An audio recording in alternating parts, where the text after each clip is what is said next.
Ang baga naman ang naog mo, nagkukuy pa talaga kayong duha? Naiigaw pa ka ba sa kanya? Hindi ko mahal yung taong yun! Alam mo, nagpapanay lang ako sa'yo. Binabantayan ko lang yung mga lihok nyo. Alam mo ba, pwede mo ako ilistan kasi pobre lang ako? My God! Hindi totoo yan! Anong hindi tinuod? Alam mo bang pinapanidaan ko lang kayo? Ano ba nangyayari sa'yo? Ba't ka nagkakaganyan? Tungkol dito sa mga pinubuhat mo sa akin. Ang dami nang nausap sa'yo. Ang simple-simple lang mga pinapabubuhat ko sa'yo. No!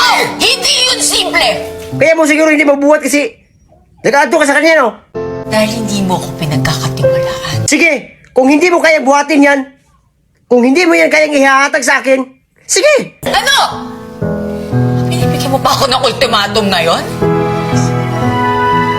Ano gusto mo? Mag-break tayo? O sige, magbubulag tayo. Akala mo siguro nahadlock ako sa'yo? Na magbulag tayo? Sige! Okay, fine.